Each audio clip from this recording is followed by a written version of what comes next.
Assalomu alaykum hurmatli televizor ko'ruvchilar. Uyg'ur televiziyasining kundalik xabarlarini ko'rishinglarni qarshi olamiz. Oldi bilan xabarlarimizning muhim mazmunlarini tanishtiramiz.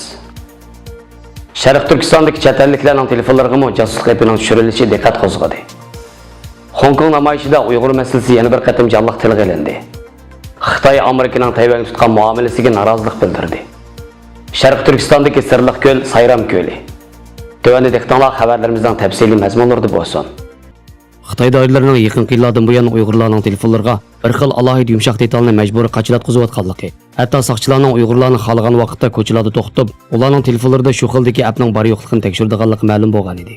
Kishilik huquqni kuzatish tashkiloti bu yil 5-mayda e'lon qilgan dokladida bu detal orqali soqchilarning Uyğurlarning telefonlaridagi barliq uchurlarni ko'ra oladiganligi, bu uchurlarning yana soqchilarning qo'llaridagi telefonga o'rnashtirilgan to'g'rilashtirish, o'zaro yetkazish birlashma supsi deb atalgan app orqali bir markazga saqlanadiganligi ma'lum bo'lgan.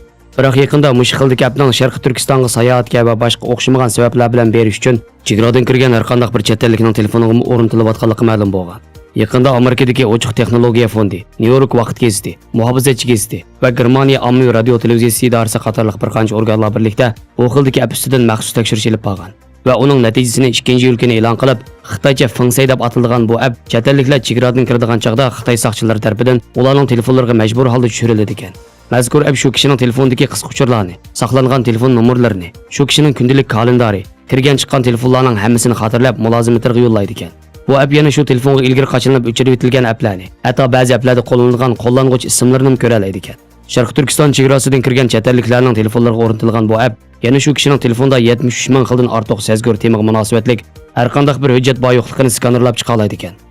Voice xabarlar to'rining ko'rsatishicha, Xitoy chegara soqchilari tomonidan chet elliklarning telefonlariga o'rnatib qo'yiladigan bu app ochiq oshkor holda telefon ekranida ko'rinib turadi ekan. Xalqaro xususiy maxfiyatlikni qo'g'dash jamiyati bo'lsa, bu vaqtdagi bayonida mana bu Xitoy hukumatining Xinjiangda yo'l qo'yayotgan nazorat sistemasining dunyodagi eng qonunsiz, eng kengri va eng zolimlarcha bir sistem ekanligining yana bir isboti deb ko'rsatgan. Xitoyning Jamoat xavfsizlik ministrligi va mazkur appni yasagan Fiberhom va Stratsky texnik shirkatlari bo'lsa, chet ellik muxbirlarning bu vaqtdagi savollarini javobsiz qoldirgan.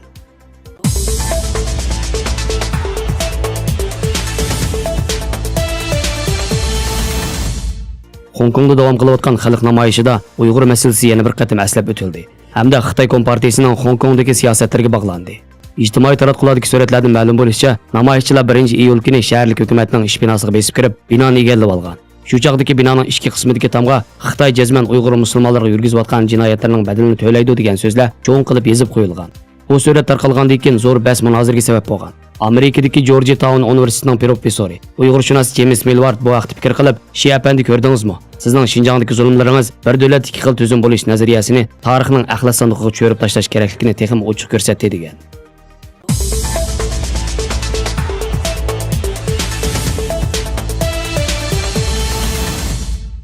Birinchi yo'l Xitoyning tashqi ishlar ministrligi ishxonasi Amerika, Tayvan prezidenti Tsai Ing-wenni Amerikadan o'tib Karib davlatlariga berishga yo'l qo'ymaslik kerak degan. Tayvan diplomatik munosabatni kuchaytirish uchun Tayvan prezidenti Tsai Ing-wen 11-iyuldan 22-iyulgacha Sinvinsen, Grenada, Saint-Lucia, Sinexit, Nevis va Haiti qatorliq Karib davlatlarini ziyorat qilmoqchi ekan. Xitoy bo'lsa Tayvanning dunyodagi siyosiy o'rnini ojizlashtirish uchun Tayvan bilan munosabati bor davlatlarning pul orqali munosabatni to'xtatishga urinmoqda. Tayvan Haiti taraqqiyot uchun 150 milliard dollar qarz bermoqchi ekan. Xitoy bo'lsa Karib orollaridagi Dominika Jumhuriyatiga 3 milliard dollar mablag' va qarz bergan. Shu sababdan Dominika Jumhuriyati 2018-yil 5-oyda Tayvan bilan munosabatni uzib, Beijing hukumatini e'tirof qilgan. Gerçi Amerika 1979-yil Tayvan bilan diplomatik munosabatni uzib, Beijing hukumatini e'tirof qilgan bo'lsa-mu, kelgusida Xitoyga qarshi ko'zir qilib ishlatish uchun Tayvan bilan rasmiy munosabatda bo'lmagan bilan eng cho'ng ittifoqdoshi va eng cho'ng qurol-yarog' ta'minlaguvchisi bo'lib kelyapti. Shunga Xitoy bilan Amerikaning munosabati nacharlashish yuzlangandan boshlab, Amerika Xitoyga besim qilish maqsadida Tayvan bilan bo'lgan munosabatini bargan sir ochiq oshkor qilib bormoqda. Masalan, 25-may kuni Tayvanning tashqi ishlar ministrligi tomonidan chiqarilgan bayonotda Tayvanning davlat xavfsizlik ministri Dai Wetli Amerikaning Oqsaroy davlat xavfsizlik maslahatchisi John Bolton bilan ko'rishganligini oshkorlagan. Bu yig'in 13-maydan 21-maygacha Amerikada ochilgan.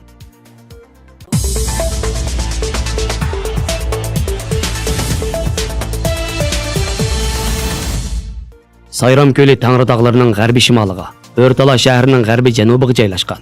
Ko'lning shimoliy qirg'iqi biroz tik, qolgan 3 tarafining yon to'liqi bir qadar tekshi.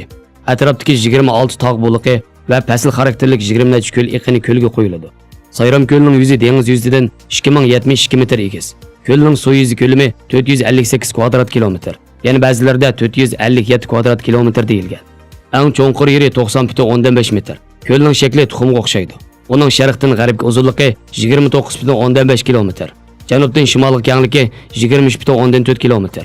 Umumiy aylanmasi 86,5 kilometr keladi. Yerlik xalqlarning aytishicha, ko'lni ot bilan aylanib menishga to'g'ri kelsa, 2 kun vaqt ketadi ekan. Ko'lning egiz tog'liqiga joylashgan mashhur Bug'di ko'lidan egiz. Bu ko'l Sharq Turkiston bo'yicha dengiz yuzidan egizligi eng yuqori ko'l hisoblanadi. Sayram ko'lining bo'yi qadimdan tortib karvonlarning Tangriteg'ining shimolidagi Ipak yo'lidan Ili vodiysiga kirib chiqishida, sharqda Chang'an, Luyanlarga, g'arbda Persiya, Rumlarga berishda besib o'tadigan yo'l bo'lib kelgan. Necha ming yillardan beri bu yerdan o'tgan adiblar, sarkardilar, sayohatchilar Sayram ko'li haqida nurg'un xotirlarni qoldirgan. Xabarlarimizni ko'rganingizga rahmat. Ko'rishguncha omon bo'linglar. Xayr xo'sh. Allohga omonat.